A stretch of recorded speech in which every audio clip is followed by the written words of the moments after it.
Good morning, and thank you for attending this course.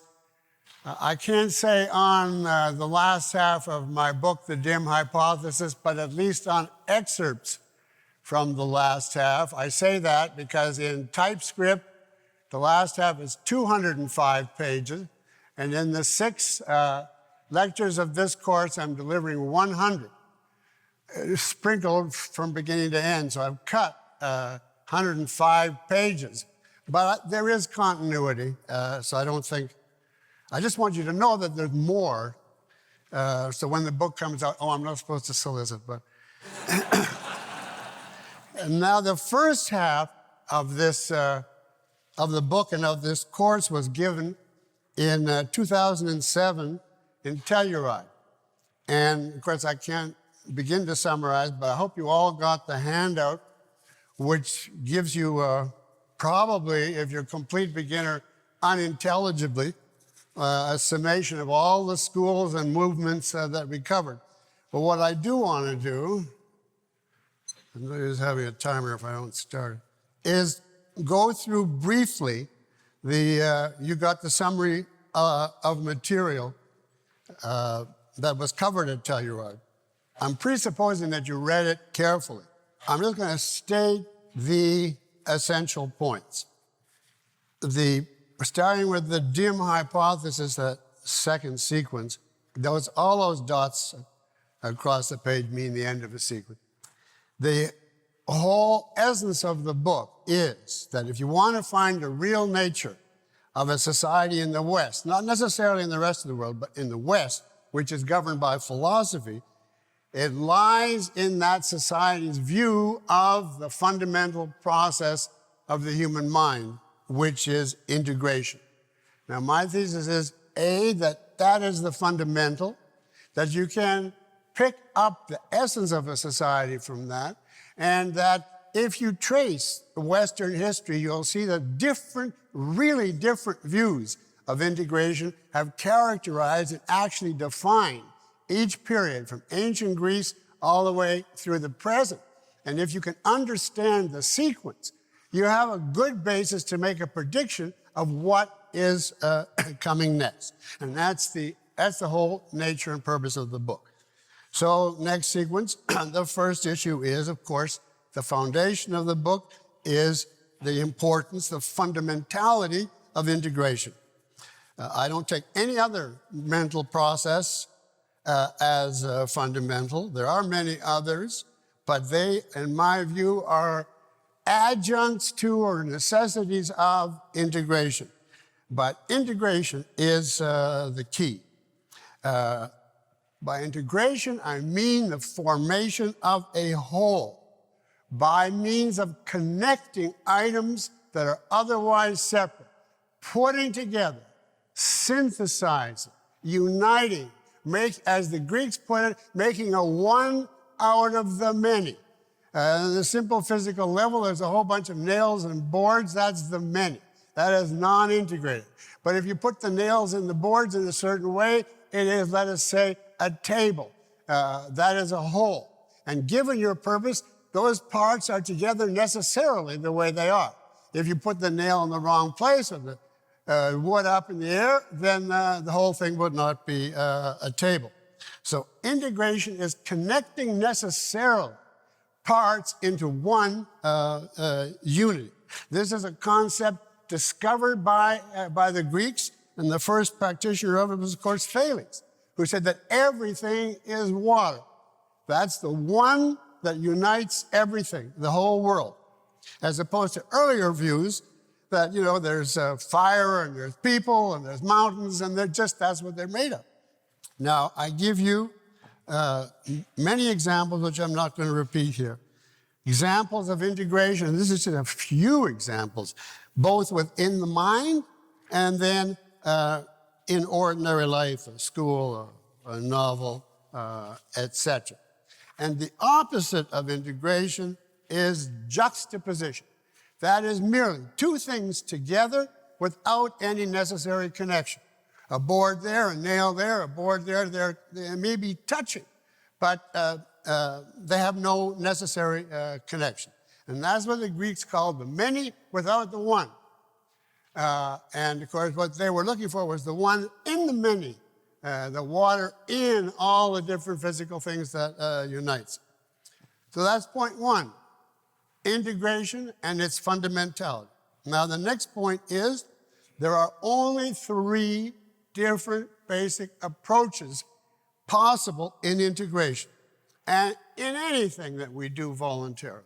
You can do it validly, you can do it invalidly, or you can oppose doing it. If you just don't do it, that is not a viewpoint. Then you just go to a bar, for instance, and you don't integrate. That is not a viewpoint that moves a society.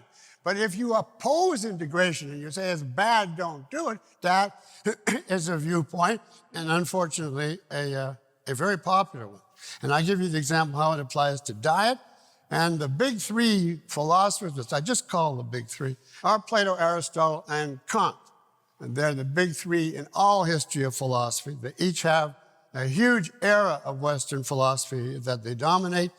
Each has distinctive fundamentals which lead to a distinctive view of integration.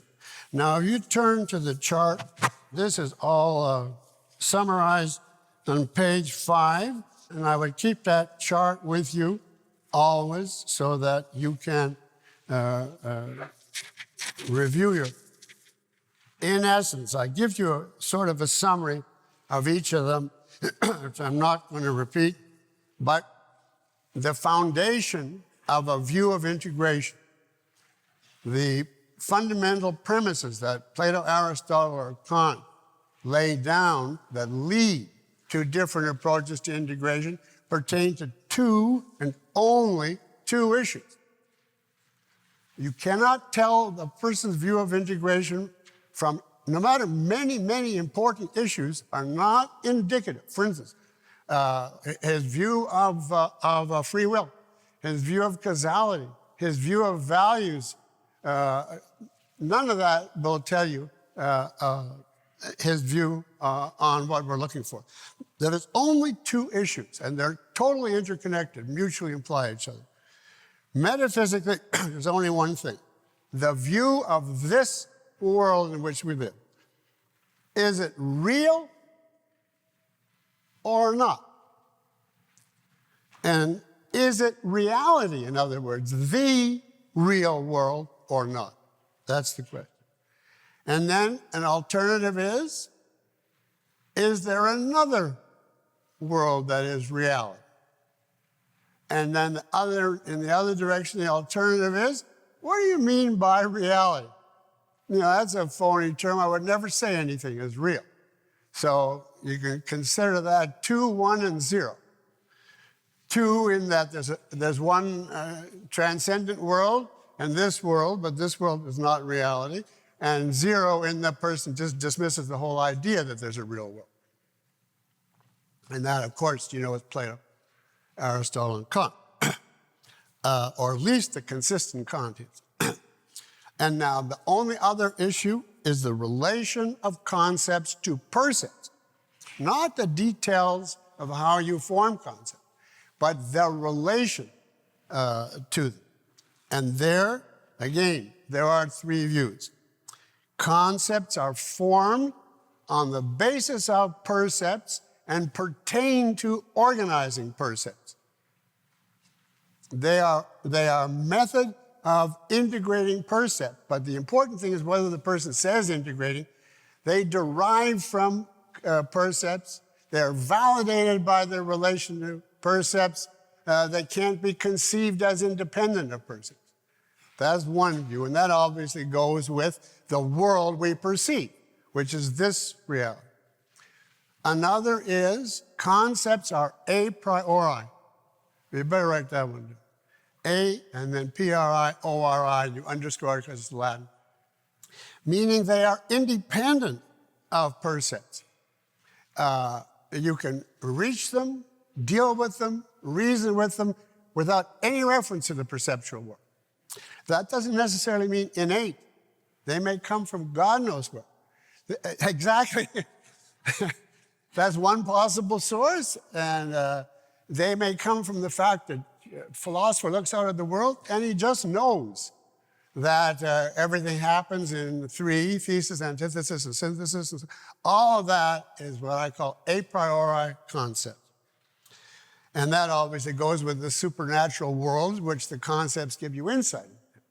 And then on the other direction, what do you mean by concept? There are no such thing as concepts. Concepts are invalid. And we have only percepts as a means of knowledge. And that goes with what do you mean by reality? And that's Kant, or at least his consistent school. And that's it. So that you always keep your mind on in trying to analyze the approach to integration of any cultural phenomenon. There's only those two questions. And those questions are revealed not by what the person says. He could eulogize this world as much as he wants, but if he says God is really the ultimate and then this world vanishes, then he is a Platonist. And the same for all the others. It doesn't matter what he says he believes. It's what his word, his actual school, his curriculum, his actual novel, the actual government that he advocates. And you have to read those two views out of the cultural phenomenon. Now, I've explained, I think, enough on valid and invalid. Obviously, we regard Aristotle as valid, and it is the father of, and almost the only major advocate of. Plato, or Aristotle's is secularism, and there is no name for his theory of concepts. Secularism and metaphysics. Plato is supernaturalism. You could call Aristotle naturalism, but it's used in so many different ways that I don't use it. And intellectually or epistemologically, Plato is rationalism, as the idea of deduction from independent concepts, without reference to the physical world. Now, I want to stress here, so that you understand my approach, Plato's is invalid. Yeah, I write this down because it's very important. Plato's is invalid, but it is still integration. Just as if someone eats a wrong diet, he is still eating. Every human process can be done correctly or incorrectly, but there's a huge difference between doing it bad and saying you should never do it. And that is the difference between Plato and Kant in this issue. So you can't think to yourself, well, integration is valid, Plato is invalid, therefore Plato's against integration. That's 100% wrong and will wipe out your understanding of the entire course. Is that clear? Now, this is much clearer in the book, or song and dance and all the misinterpretations. But then I've given Kant. Now, Kant himself is not as extreme as his later followers, but they derive from him, and it's in that way that I'm referring to Kant.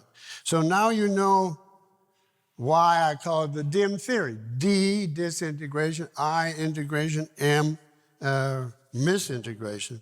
And I just put it in that order because mid, I would sound like a middle of the road, and I'd rather sound dim, which is unintelligent, than middle of the road. And you couldn't put, if you did it historically, it would be mid, and any other combination, DMI, demi. So it had to be dim. And actually, if you know the old English word for intelligence, which is wit, we call somebody a half-wit, they don't have a full intelligence. I am literally a dimwit. There's a wit who's concerned, and my license plate on my car is dimwit 1. Now, then the only other thing to mention, and for this course, the D is more important than the M, because we do not live in an M period yet. The two mixtures. There's the pure Platonists and the mixed.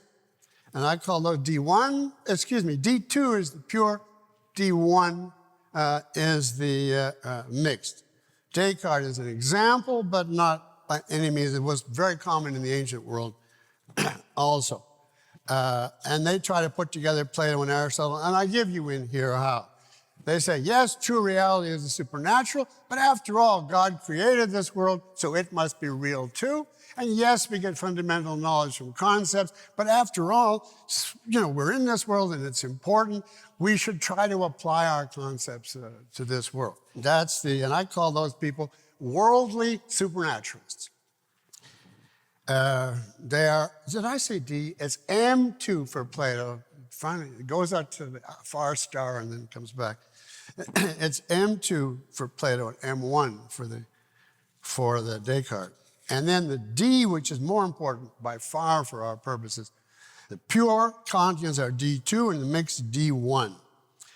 And the latter really didn't start until Comte and Mill. And they try to take one element of Aristotle, namely his rejection of the supernatural, his insistence that everything starts with the senses, but combine it with Kant. And since Kant held everything is unknowable, they end up saying we have only the senses. Concepts are a myth. Concepts were always traditionally held by Plato and Aristotle, the whole history of philosophy, as a means of grasping truths that could not be reached by observation.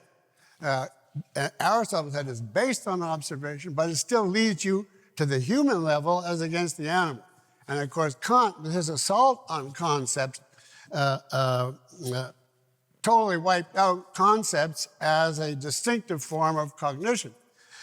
But the D1s say, well, yes, it's true, but nevertheless, concepts are very helpful, even indispensable, because they save so much time. You say, I gave you the example of all men are mortal versus saying Tom and Dick and Harry, etc.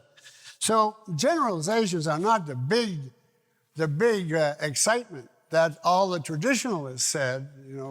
If we have a generalization, we'll have a clue to the fundamental cause and further generalizations than the fundamental. They said, no, it's not a cognitive insight. It is simply an easy way to summarize. So, of course, their generalizations stay on the lower level because the more and more broad they get, the farther and farther they are from what we can directly perceive. And so the less value and worth they are. So again, they won't say what is reality, they call that metaphysical. The quote, metaphysical is now an insult for this school, meaning pertaining to reality, what's that? So those are the five contenders. And I told you already my view. I think I omitted the terminology, which I want to, yes. I want you to know terminology. I could have called these five approaches to integration, five versions of integration, but mode was simple and had an adjective. So I call them five modes. And mode of integration is used so broadly that it includes opposition to integration. It's any approach to integration. All five are a mode of integration. Sometimes I just call it a mode. And if I want to say what the modes did, I could say the modal action or the modal influence.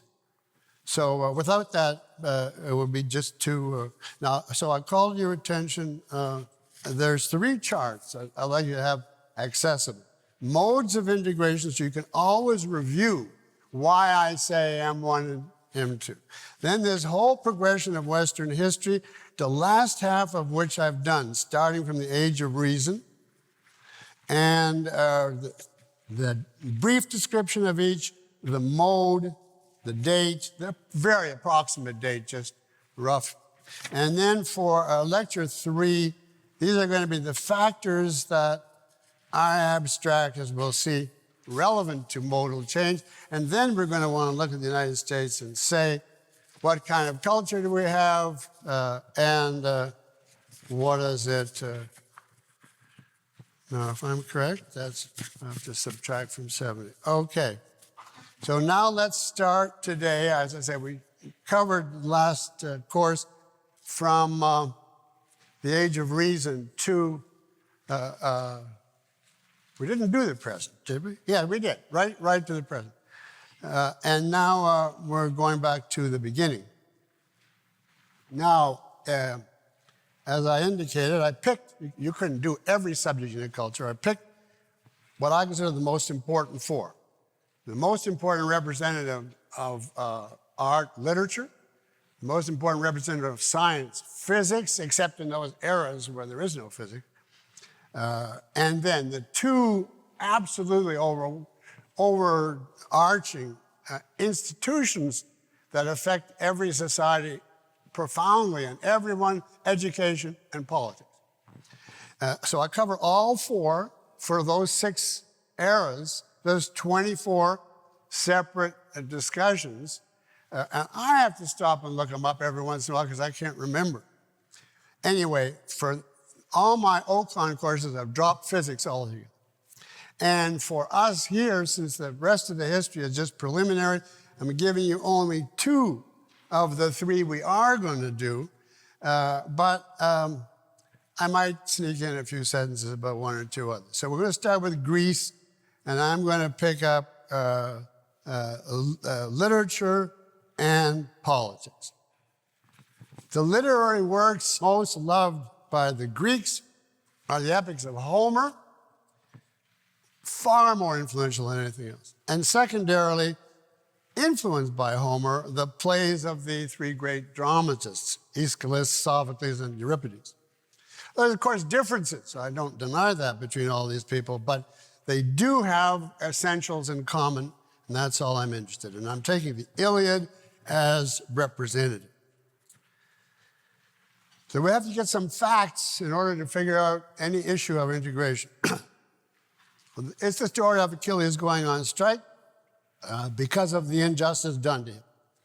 Now, the first thing to note is that it is a story, and that is a primary concern of the author.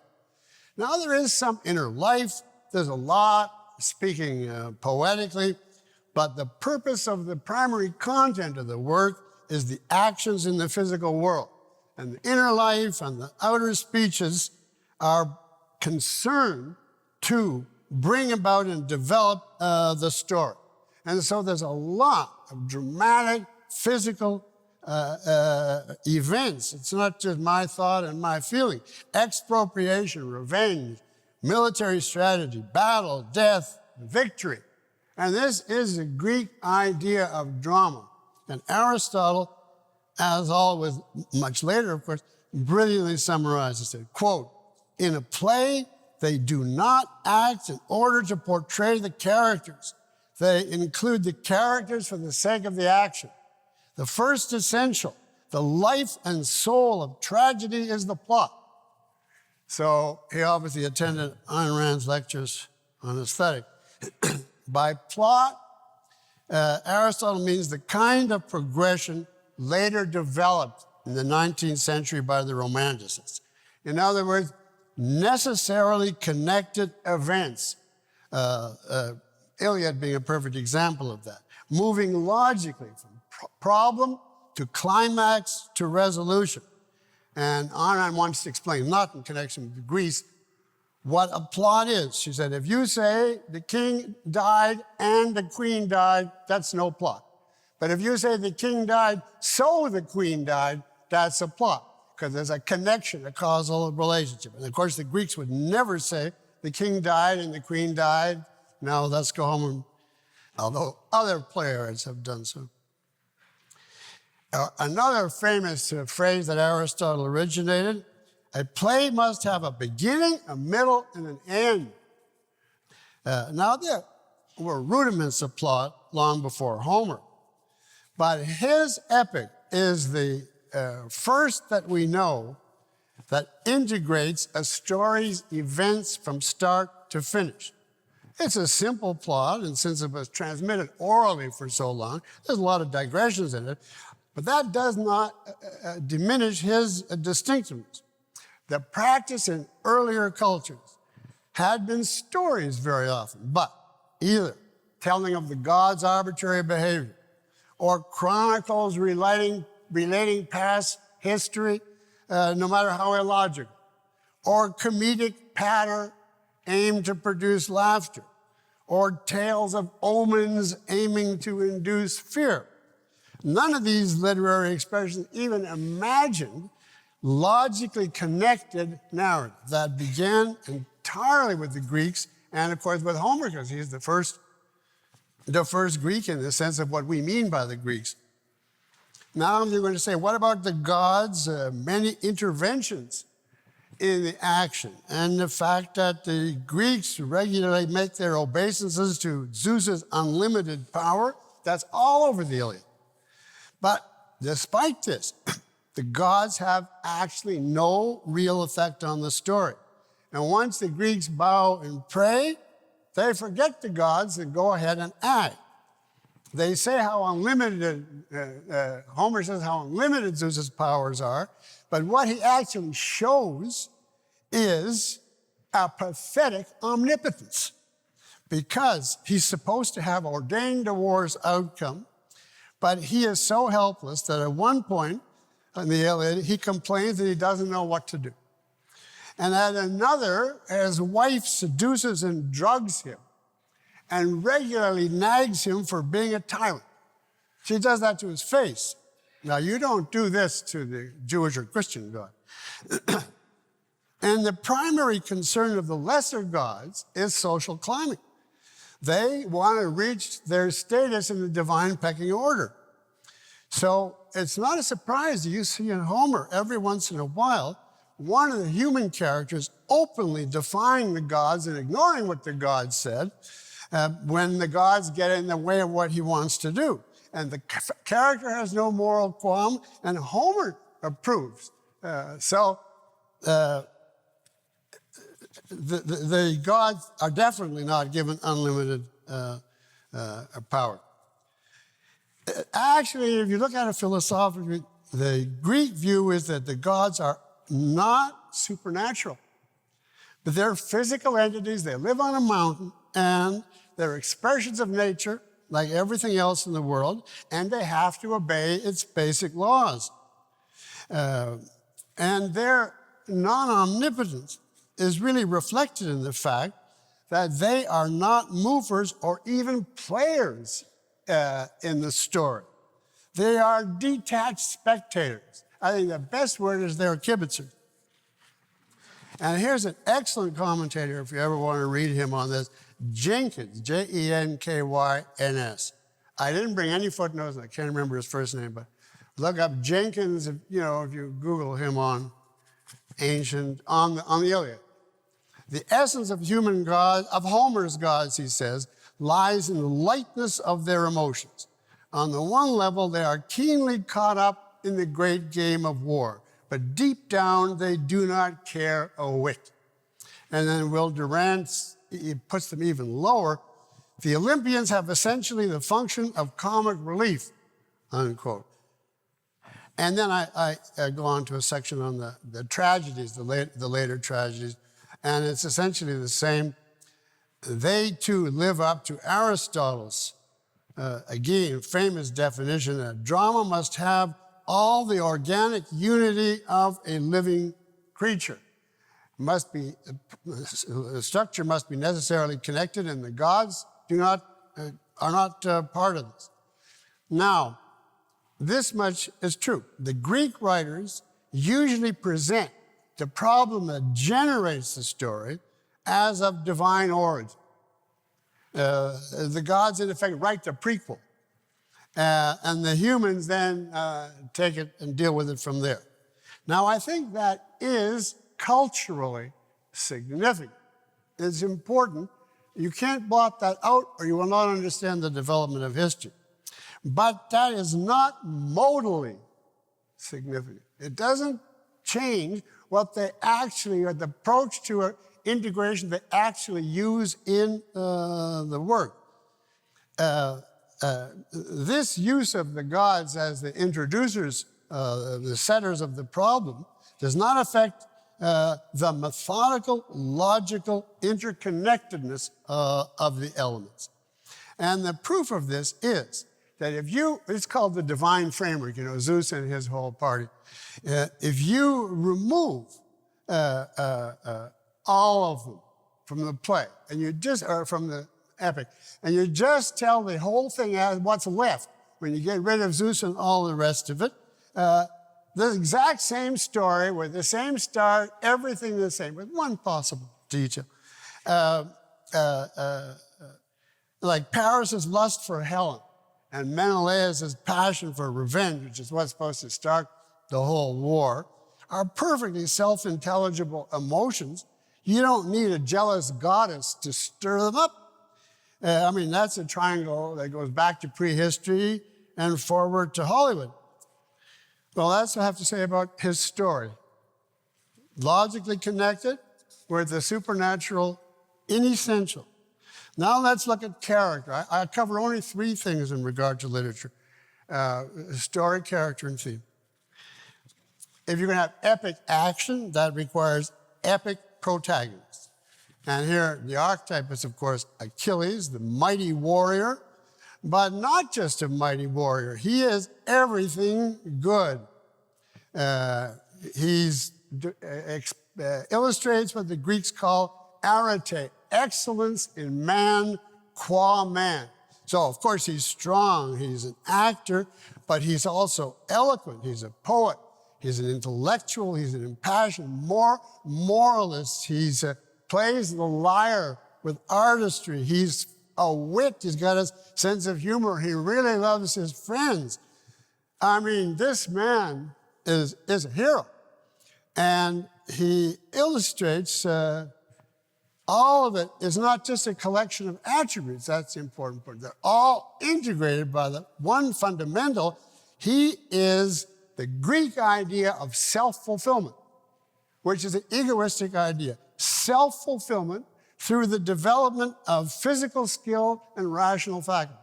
And all of Achilles' attributes are concretizations of it. And then, of course, the reward is happiness, except in the Iliad, he dies for a stupid reason. But I'm ignoring that. Now, it's important that Achilles wants his reward on earth. And not only does he say, as we'll see later, say, well, I don't know much about heaven. He goes there, or the Greek equivalent. He finds himself in Hades in the Odyssey, the other one of them. And this is the Greek version, which is the Greek version of the afterlife.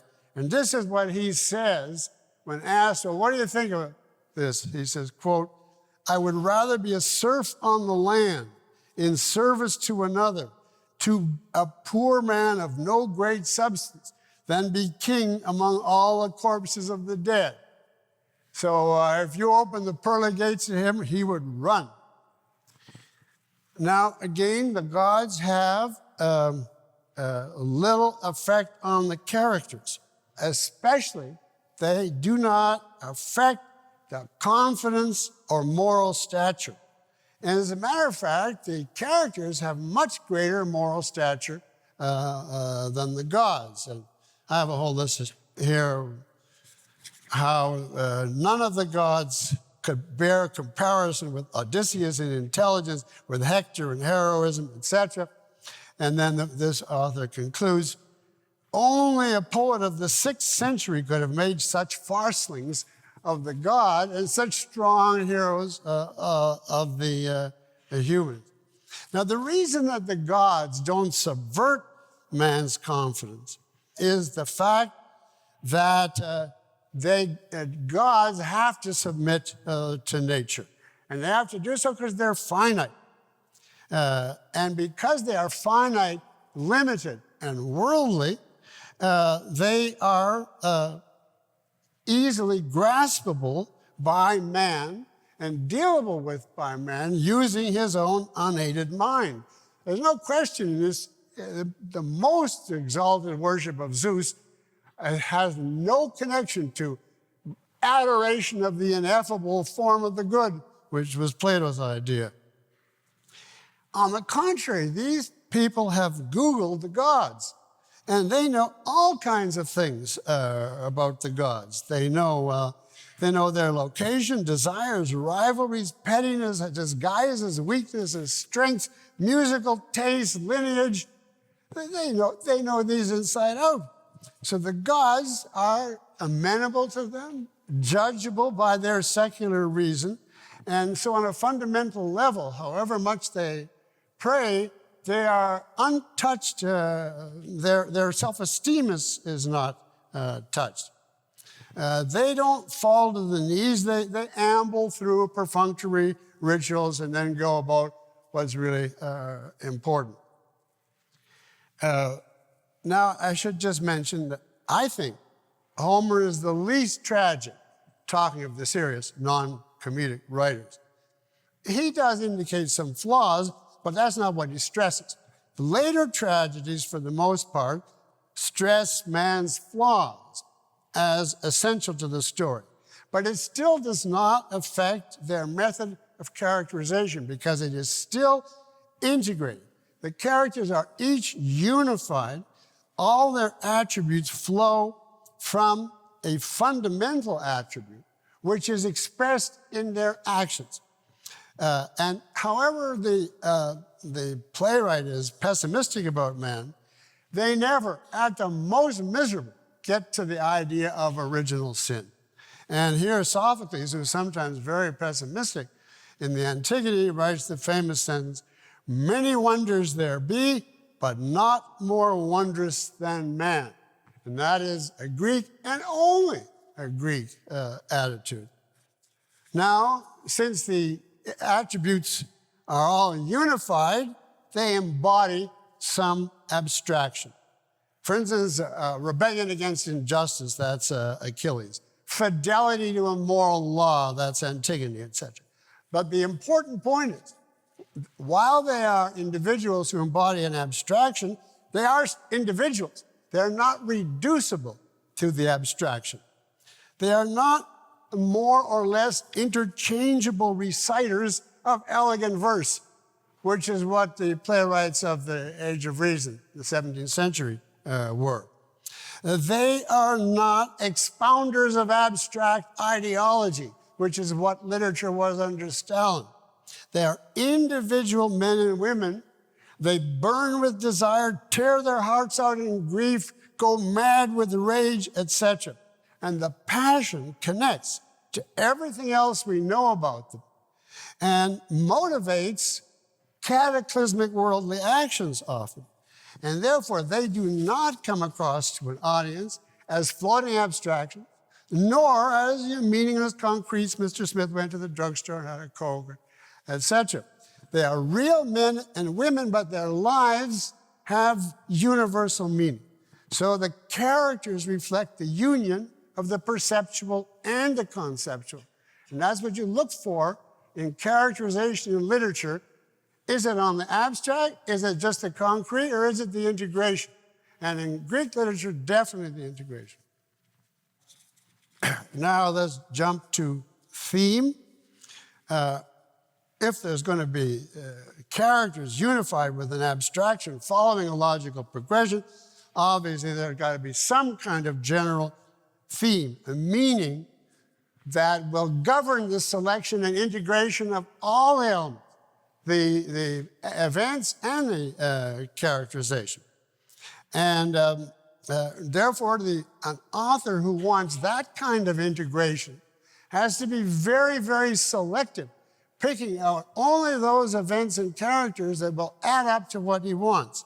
And people, not knowing the deeper significance, but the cultural historians for a long time have known enough to praise Homer because he was the first ever deliberately to pick events that would convey his meaning. Now, he took, the actual war, the Trojan War, but everyone before him, if they were confronted that war, so the war went on for 12 years. Chapter 1 or part 1 would be first year, the second year, and the third year.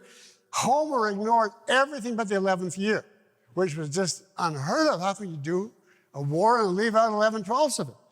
Because he found in the 11th year just exactly the kind of conflict that he wanted in order to communicate his theme.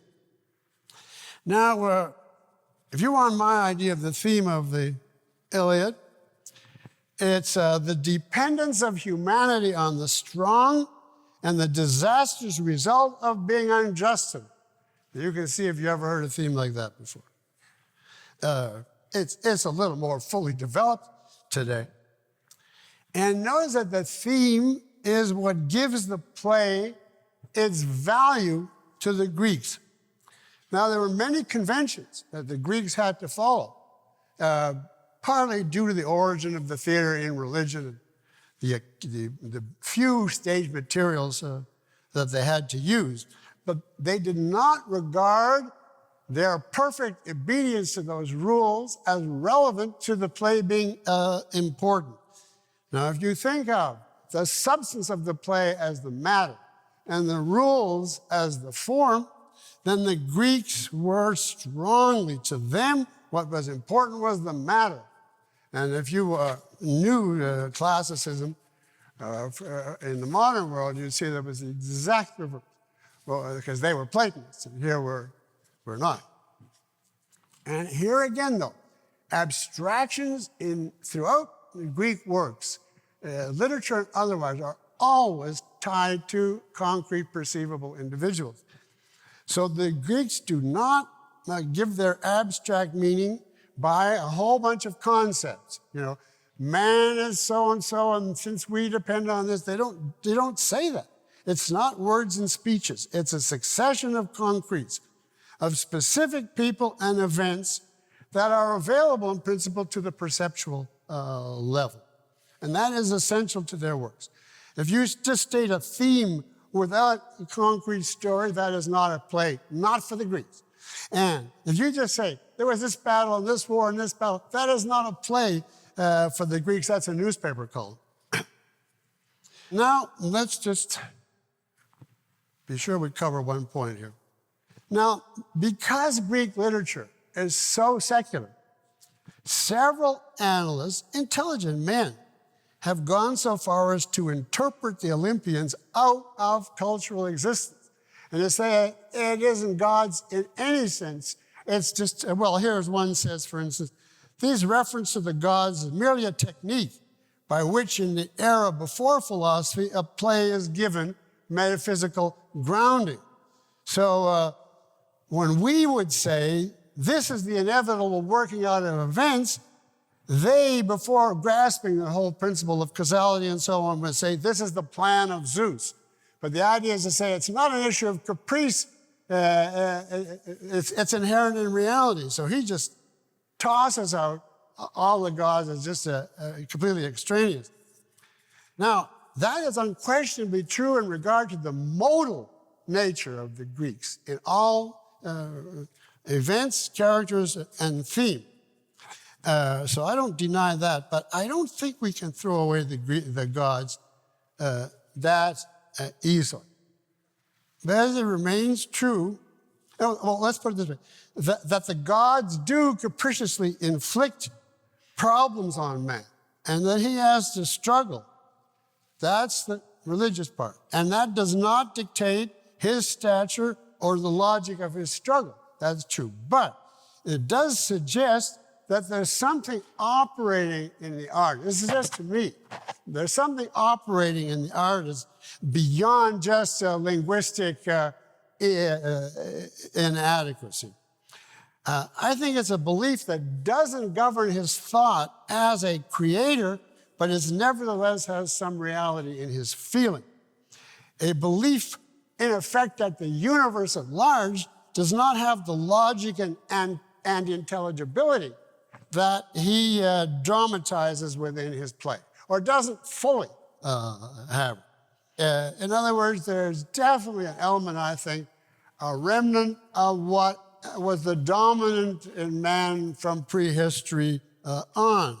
That men are at the mercy of unseen forces to which they must submit, and they're therefore doomed. So we get these plays, the hero is great, his actions are logical, and the result of it is doom. Except that I say that's not stressed in Homer. Now, I'm going to call this type of split, where there's one mode active in a cultural creation, which creates that distinctive culture, and one carried over not entirely gone, not even from the mind of the creator, but not now active in creating a culture.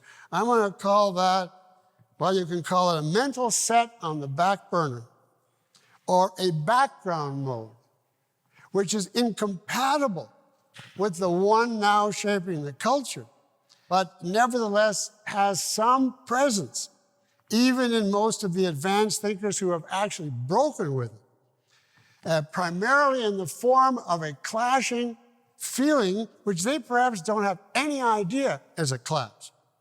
And that would be, I think, an example, just an example of what Ayn Rand describes as a clashing sense of life. In other words, they have intellect in one direction, and of course, a lot of their emotion would be on the side of their intellect, but they have an element in their feeling for life that is clashing with the whole nature of the culture they create.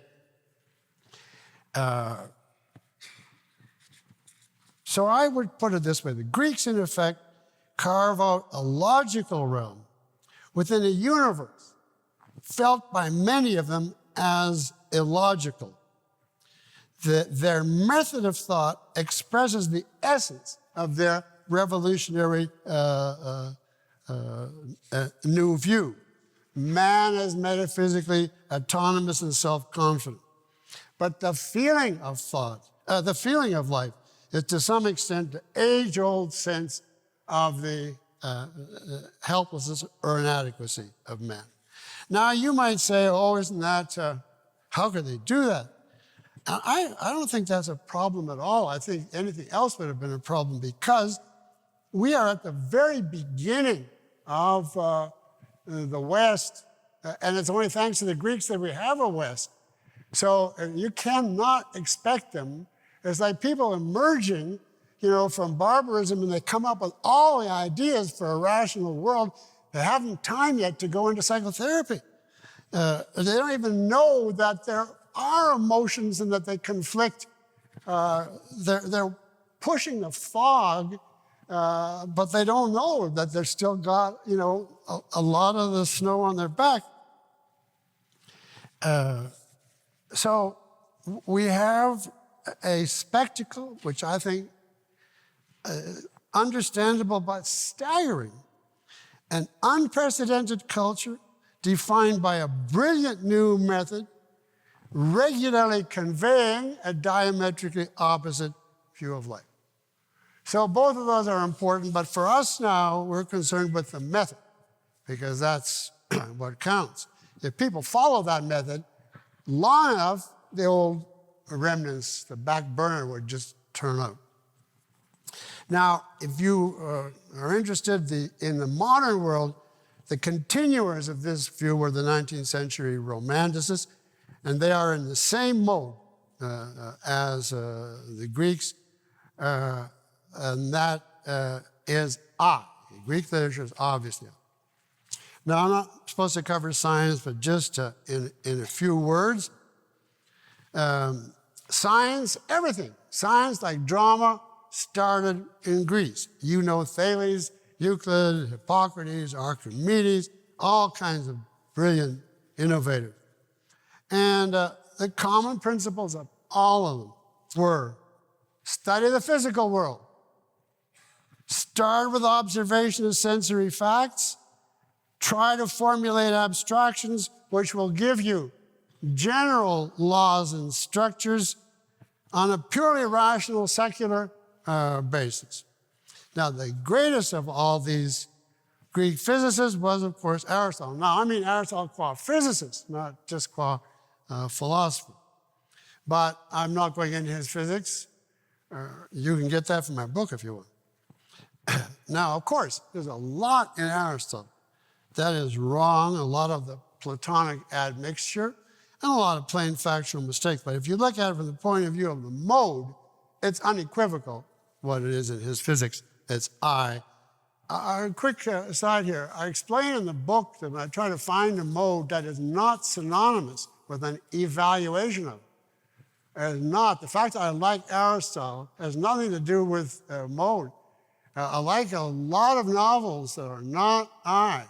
And I dislike a lot of superficial I's. So classification and evaluation are not the same. I put together under M2 two different works that would absolutely stagger anybody, because one is a great masterpiece and the other is a piece of, you fill it out. All right, now let's go to, I'll tell you when we get there. Now let's go to education. That's also omitted, so just a word here. It's really the same. Achilles was the hero that the children were taught to try to emulate. The curriculum, the teaching method was all along the same lines. They always tried to teach concretes, integrated then by an abstraction. Never one from the other, and no religion in school. So that's it for school. It's too bad, because if you took music and gymnastics and various things, it's very interesting. All right, now a little bit fuller look for democracy. Of course, we're talking about Athens, because a good part of Greece was not Greek, the way we're using it here. Of course, you know, Athens was famous for what political system, in a word? Democracy. But it's not as bad as you think. Just to say, the Athenian attempt is not.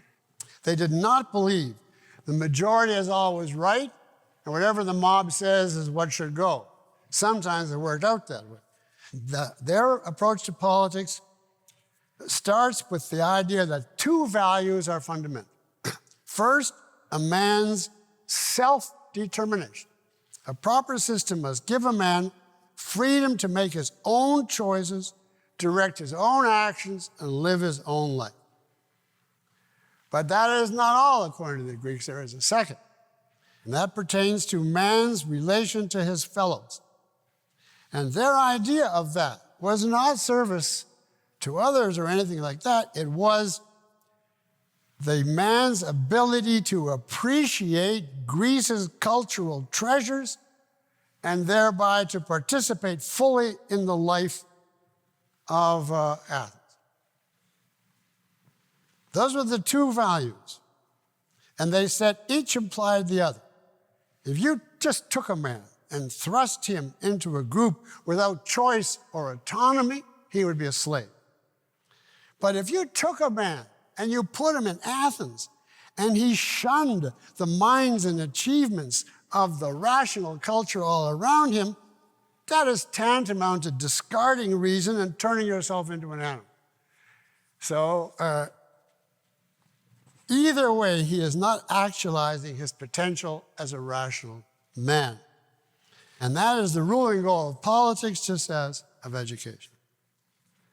Now, for the Greeks, the first question, if you want to ask how to implement these values, the number one question was, how big should the population be? Because that was one of the huge distinctions at the time, and they thought that governed what kind of, well, that was a prerequisite, that question. So they started by observation. And they noticed that there are social units, such as a family or a village, but those are too small to support or defend themselves. But then on the other hand, there's empires like those of Persia or Egypt, in which the individual is just a speck of sand, engulfed by a continent of other specks, and they can form a functioning whole only through despotism. So there's only one valid alternative, the same idea as Aristotle and the golden means. Only one valid alternative, the city-state or polis, P-O-L-I-S. By the way, I have no idea if I'm pronouncing any of the Greek words correct, because the last time I heard them pronounced was, say, 1964. So I'm making it up as I go. I think it's polis. The city-state or polis, whose citizens usually number in the low 5 figures, not counting, of course, all the non-citizens who aren't part of the women, slaves, and foreigners. Well, because the citizens are quite a small number, therefore, and you have to meet certain qualifications, the government for the Greeks is comparable to a private club, or you could think of it as an extended family, and generally most of the other members on a personal basis. well, maybe not that many thousand, but quite a number. Now, who was going to rule the polis? And here again, they observed what the possibilities were. There was, on the one hand, the kings or oligarchs, one man or a few dictating. Well, that's obviously slavery and unacceptable. They also observed, or people proposed, representative democracies, like the United States today, which they regarded as another form of tyranny, because certain men, allegedly speaking for their constituents, actually discard their constituents and inflict their own choices, which is a definition of democratic Congress, or both parties for that matter. So that's out. There's no voting for somebody else to vote. The only thing that could be possible, they concluded, is direct democracy. That's the only thing that could preserve freedom.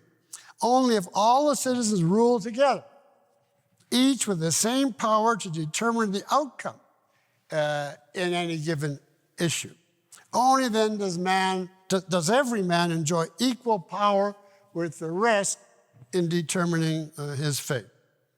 Therefore, whatever his ideas, each of the citizens, must have equal weight with the others in voting and an equal chance, at least, to run for office.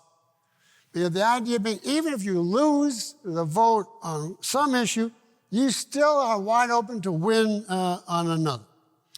So their idea, which was a very hard question that no one ever came to in the ancient world, or much of the modern, not until the 18th century, 17th, 18th, how to reconcile freedom and a state which has the efficacy to act, and their idea, the only way they could come up with was to alternate ruling and being ruled, with each citizen having an equal chance at each role. Now, this stress on equality, of course, is not to be interpreted in the modern sense. It's entirely political. Equality of vote. It has nothing to do with economic equality. And it is the last thing in the universe from egalitarianism. No one before the 20th century could have dreamt of such an idea. It literally would be impossible psychologically. Now, that's how you achieve your self-determination. How about your engagement in the life of the culture? Well, partly you had to attend the monthly assembly meetings, debate policies, vote, and so on. But you had to immerse yourself also in the culture, the arts, the games, and the intellectual discussions among this highly educated citizenry who were fascinated with philosophy and religion, ethics, life. And so they thought, if you're a rational man, you can't resist going to this. So citizenship took a lot of time and effort because the polis was not merely a political entity. It was an education for adults in self-fulfillment or in achieving human perfection. It was a training of mind and character. And that's the reason for Aristotle's famous line, man is a political animal. It does not mean man has to live in a communist state.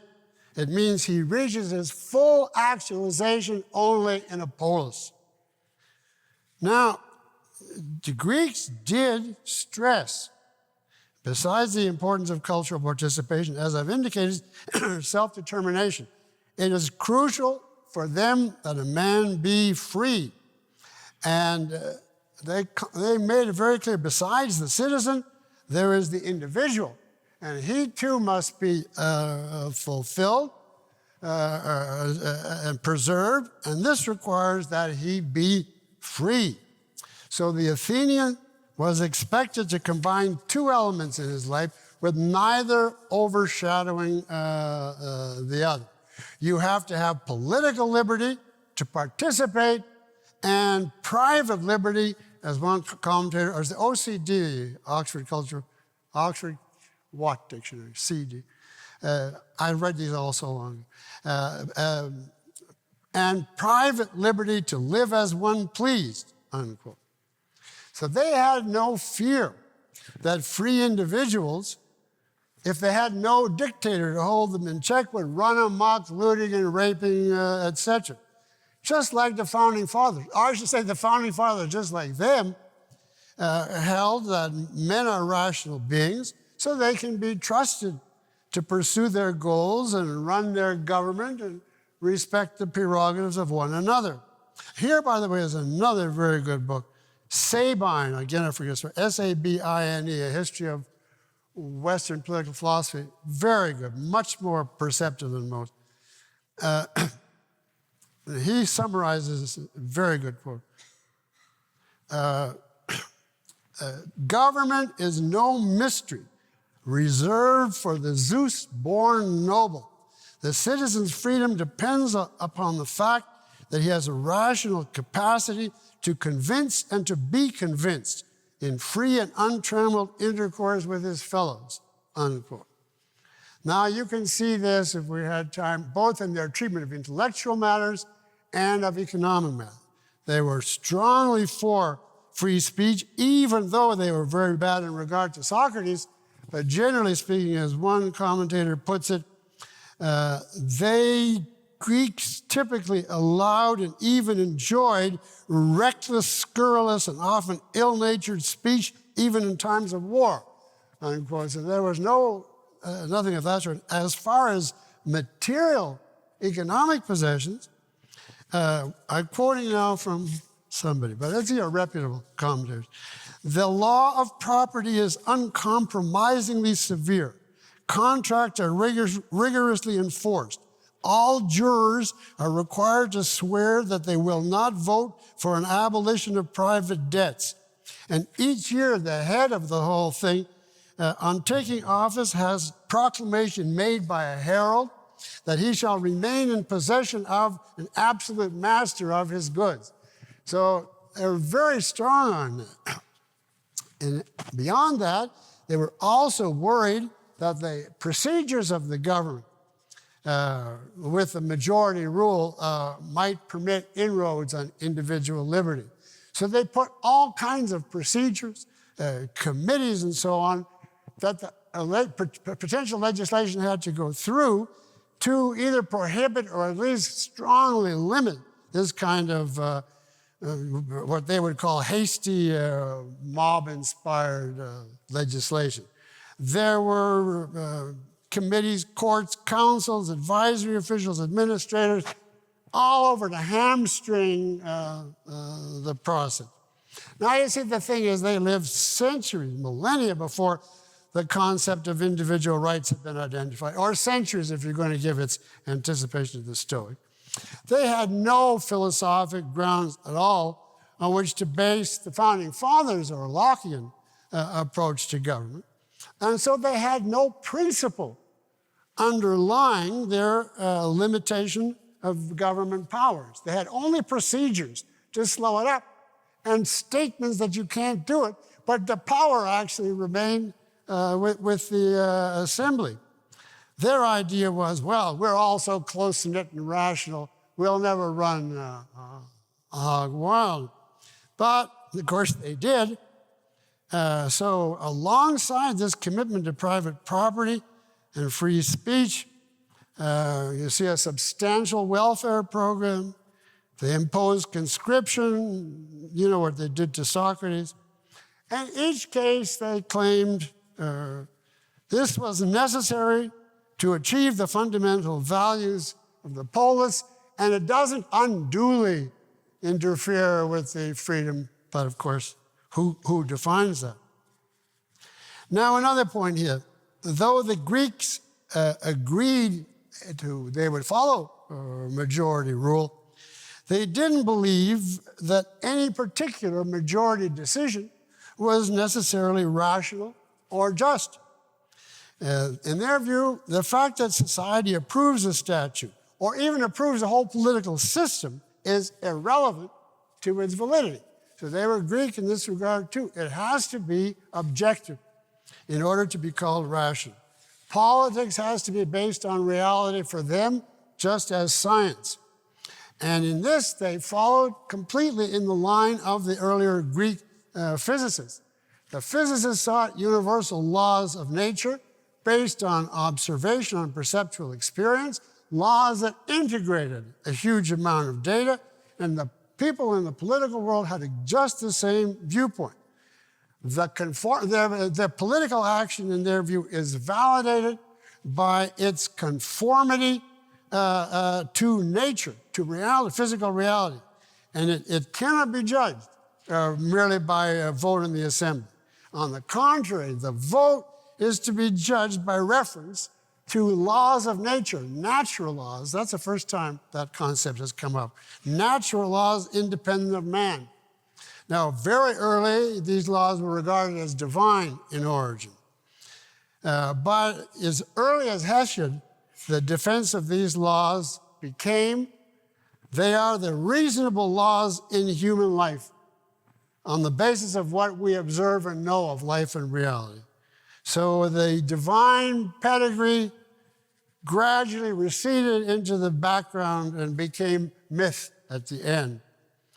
In the end, these, what started as sacred usages, ended as, I don't know how you say it, nomoi.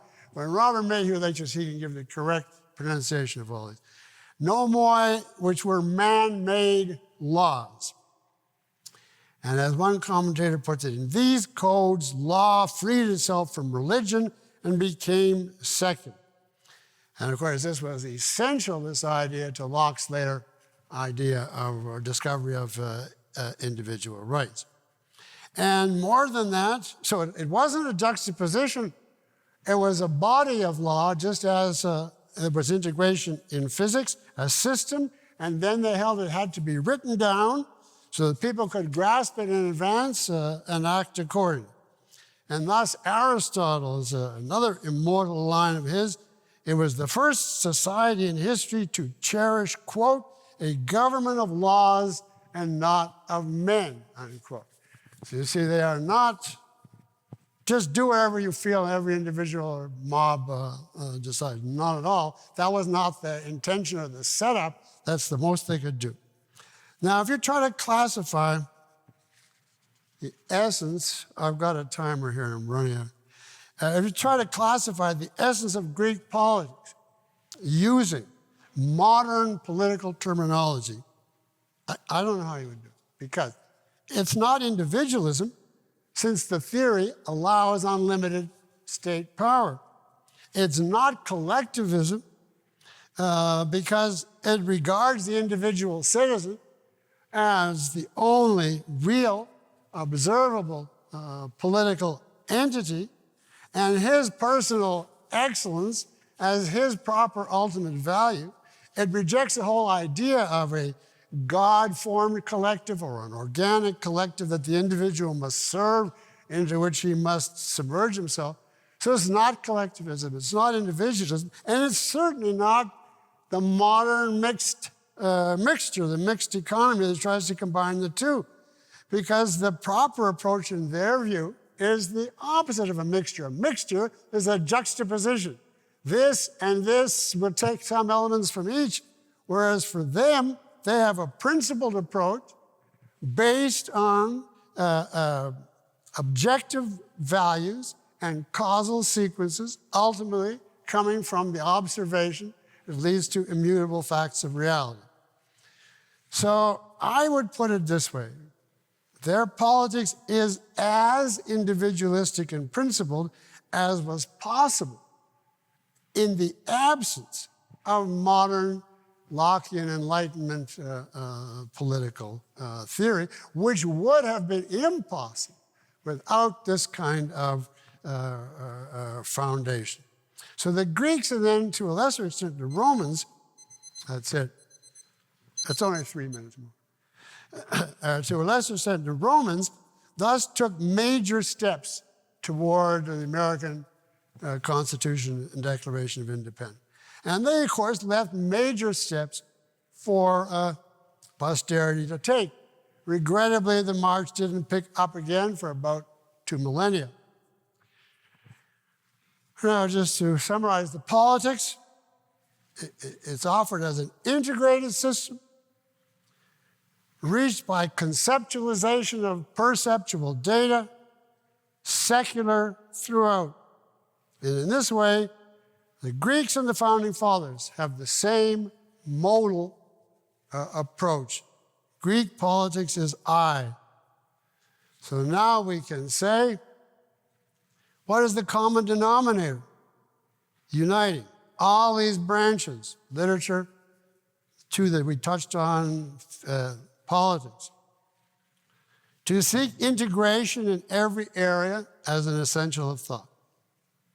To brush aside the gods and achieve that goal of integration by conceptualizing what they observe. Now, there had never been such a culture before, not in all the millennia, going back to prehistory. Never. And the big question is, where did it come from? And even that I've heard an answer to, but I'm not giving it today. That's what the Greeks' distinctiveness and greatness lies in. Not necessarily in the content, the many mistakes in science, politics, and so on, but in the method of thought, what I would call the mode of integration. That's what they were able to find and then create one realm after the other, whole unified society, even though there was a lingering emotion from the past. The only culture like it was the Enlightenment in the 18th century, and that only lasted about a century. So if you give Greece 2 centuries at its height, in the last 2,500 years, 300 have been. All right, on that happy note, we'll continue next time. Thank you.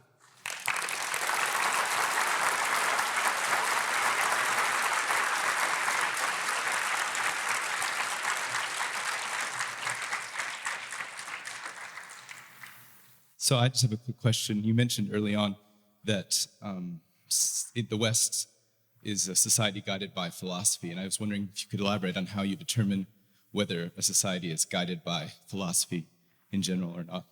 Good question. I'm taking philosophy not as an implicit or merely intermittently formulated partial. Like you could say, if somebody believed in the gods and they got messages, that's a philosophy. But actually, it isn't. What that is a concrete belief, and it is not stated as a principle. There is a supernatural dimension, which has this relation to this dimension. There's a few concretes, but we could go to another country, and they would be different concretes. And sometimes on Tuesday they do one thing, and sometimes on Thursday they do the other. And if you pray, they do this. It's a whole series of concretes.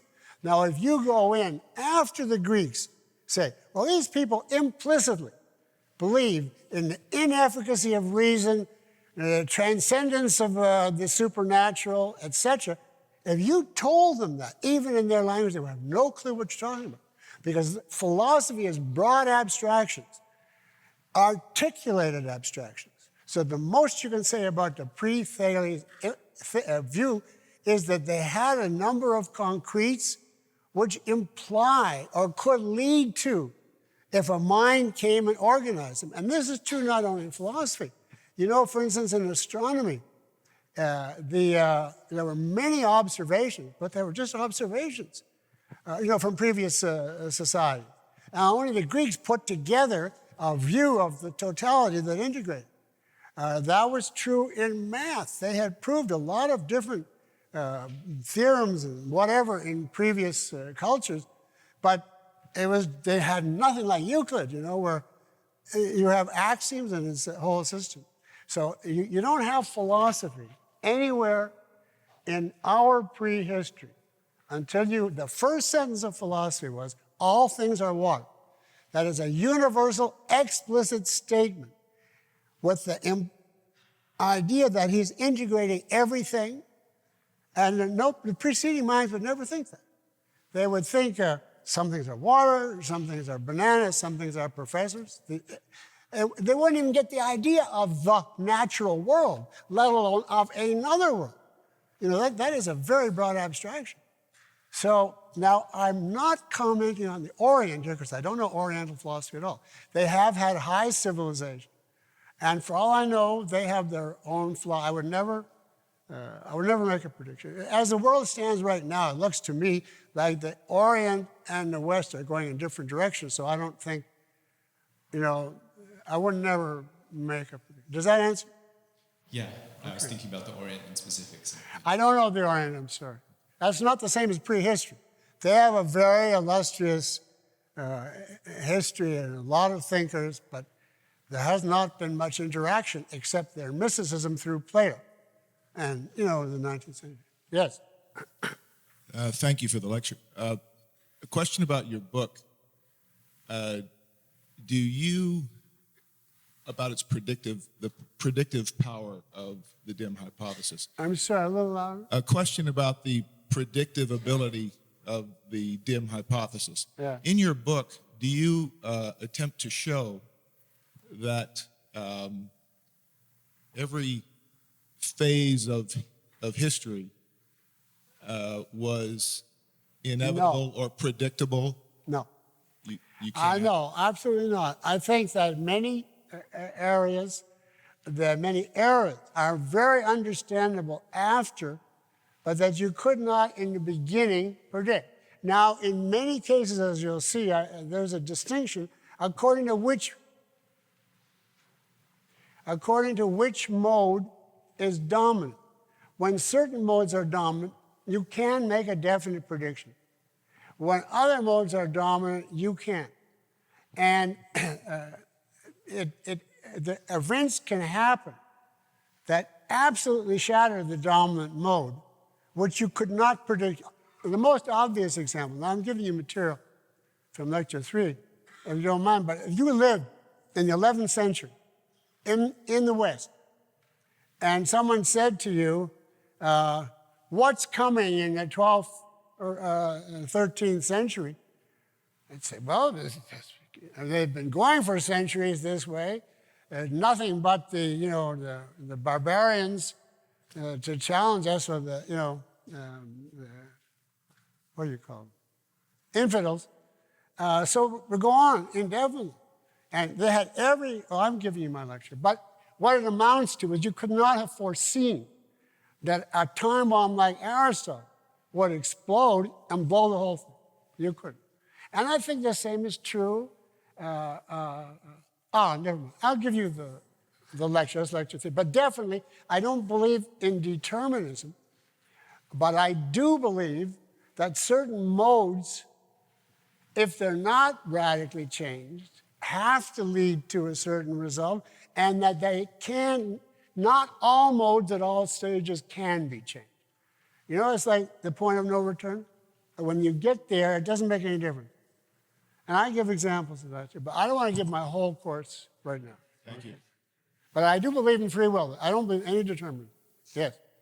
So you talked about how in the Iliad, this great efficacious hero is killed in essence by a fluke, and you explained that as being a consequence of this residual view. Yeah, that is not inherent in the story at all. Now, when Kira and We the Living dies, that is inherent in the story. Exactly. But if the whole story is over, they won the war, he's triumphed everything, and then he's killed off to make some god happy, that is a side issue. That's not the story. So my question is, you explained this as a residual of a previous view of the unintelligibility of the universe. I wonder if you see something similar or at least analogous happening in the later Romanticists, like in Cyrano, you have a great efficacious hero who in essence... No, I don't see the same, because here, Cyrano's fate is inherent in the theme of the play. It's inherent in the play. And one of the differences that you can say between the Romanticists and the Greeks is that the Greeks were so tragic, and the Romanticists were much more colorful and much happier and much more man's efficacy and not just struggling against the problem.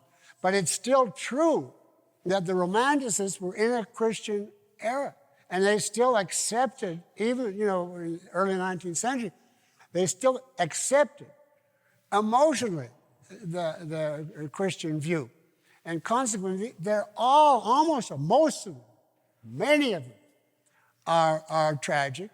They are drawn to tragic themes, and in that way, it's a real parallel to the Greeks, although coming after the Enlightenment.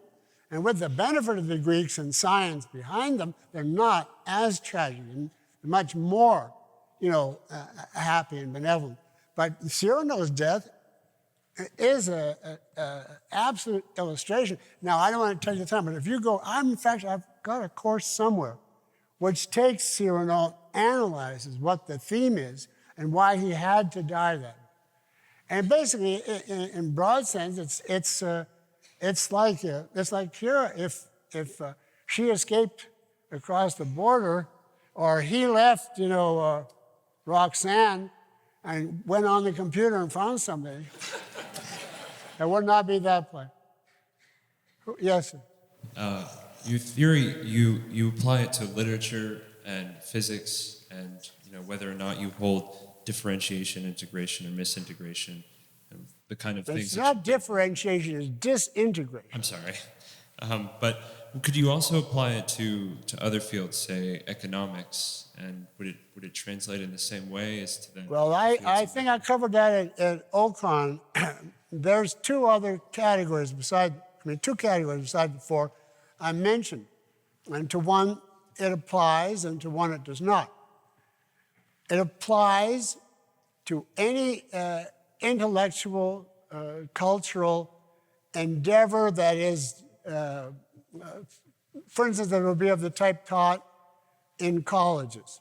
Not professional skills, but all the subsciences which are all tied into physics, or all the various arts, or the theory of psychology, the theory of, tell me some other, sociology, the theory of history. Certainly, the theory of history I could go through. I mean, just political history. All that, I would say yes. But it does not apply where it is impossible or practically self-destructive immediately to try to take M or D. Now, the example I give in the book was a dentist. The dentist goes by the I method, but he was a D dentist. And he said, I don't believe principles are a myth. I don't go by concepts. I go by the percept of this tooth without relation to other teeth.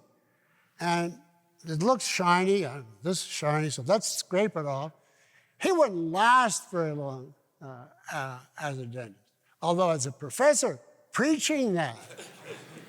And the same is true of the other side. If he said, I'm going to do the teeth the way God dictated, and I feel I should extract the whole mouth, he wouldn't get any clients. So if you depart from reality in actual, practical, business or the professions, and then you rely on providing something to people who are giving you money, you can't do it because it's too close to the perceptual level. They know that they're not getting what they came for. But now, if it's education, and you teach them all this stuff, they have no clue. They're uneducated, and you can teach anything, Plato, Kant, it doesn't make any difference. And they'll accept it. So the other area where it doesn't apply is sciences which are very narrow. If they're like areas of geology where you're concerned with very specific perceivable things, you couldn't get away with this world is just a reflection, or I have an a priori concept, or that type of thing. But as soon as it's removed from the obviously, clearly perceptual or inescapably practical, that's where this comes in. But you see, by the very fact that the reasonable view is restricted to that level, they have no voice in the culture and in cultural development. The only people that have the power to change the culture are the people removed enough from the perceptual level and that kind of practical level, and therefore, all the people that have the real potential to go bad are the ones that go into this realm. I don't mean everybody who goes into it, but it's set up in that way. Have we time for one more? That's it? Okay. Thank you.